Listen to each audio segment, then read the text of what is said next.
پیشاب کرتے وقت بہت زیادہ جلن ہوتی ہے اور تکلیف بہت زیادہ ہوتی ہے، اس کے لیے کچھ بتائیں۔ ایک نسخہ ہے، میں نے پچھلی دفعہ بھی ذکر کیا تھا، یہ بہت اچھا نسخہ ہے، خاص طور پر وہ لوگ جن کے مثانے کی کمزوری ہے، جن کو بہت زیادہ پیشاب آتا ہے، یہ پیشاب بار بار آتا ہے، یا وہ جو بچے رات کو پیشاب کر دیتے ہیں بیڈ پر، یا وہ جوان بھی ہو جاتے ہیں تو پھر بھی بیڈ پر پیشاب کر دیتے ہیں، تو ان کے لیے میں نے سب سے بہترین نسخہ ایک بتایا تھا کہ آپ کیا کریں۔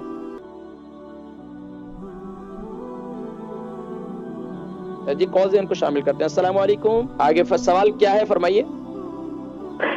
ہاں، میں جب پیشاب کو جاتی، پیشاب کرتے ہوئے تکلیف بہت ہوتی ہے۔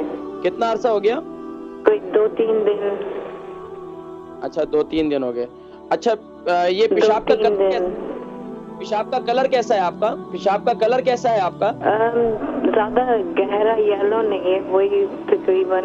اچھا اس کے علاوہ آپ کے پاؤں میں سوجن تو نہیں ہے؟ پاؤں میں یا چہرے میں؟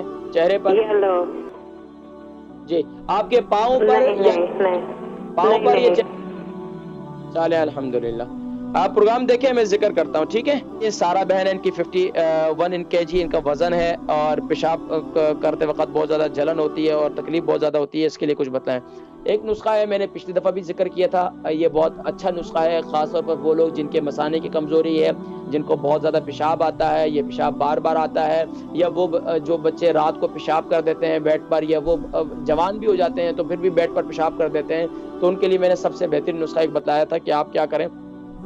آج کل انار بھی آئے ہوئے ہیں، تو انار کا استعمال کریں، اور دوسرا انار کے چھلکوں کو کیا کریں، اس کو آپ ڈرائی کر لیں۔ اب ڈرائی کرنے کا طریقہ میں نے بتایا تھا، یہاں دھوپ تو اتنی زیادہ نہیں ہوتی ہے، خیر آج کل تو تھوڑی بہت ہے، لیکن کیا کرتے ہیں، اس کے انار کے چھلکوں کو بالکل چھوٹا چھوٹا چھوٹا چھوٹا کر دیں اس کو، اور اس کو اوون کے اندر آپ جو ہے اس کے اندر آپ اس کو ڈرائی کر لیں۔ ڈرائی کرنے کے بعد پھر اس کو کیا کریں، اس کا پاؤڈر بنا لیں۔ پاؤڈر بنانے کے بعد رات کو سوتے وقت آپ اس کا 1 چمچ جو ہے ہلدی والے پانی کے ساتھ رات کو لے لیں۔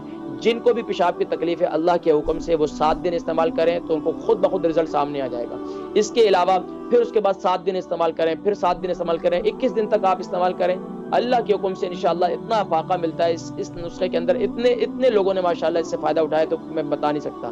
دوسرا نسخہ یہ ہے کہ آپ کیا کریں، وائٹ تیل لے لیں اور بلیک تیل لے لیں، اس کو رات کو سوتے وقت اس کا پاؤڈر بنا لیں، اور اس کو رات کو سوتے وقت جو ہے آپ اس کو جو ہے ہلدی والے پانی کے ساتھ اس کو لے سکتے ہیں۔ اگر شوگر نہیں ہے تو آپ اس کو دودھ کے ساتھ بھی لے سکتے ہیں، تو یہ بھی مثانے کے لیے، مثانے کی کمزوری کے لیے بہت مفید ہے۔ تو اچھا اس کو ایک اور طریقہ بھی ہے کہ اس کو آپ تھوڑا سا بھون لیں، یعنی کہ وائٹ تیل کو اور بلیک تیل کو ہلکا سا توے پہ سے بھون لیں، اور اس کو آپ اس کا پھر پاؤڈر بنانے کی بھی ضرورت نہیں ہے، جب تھوڑا سا بھون لیں گے اس کو آپ کھائیں تو وہ زیادہ ٹیسٹی بھی ہوں گے، اور اس کے فوائد بھی زیادہ سامنے آئیں گے۔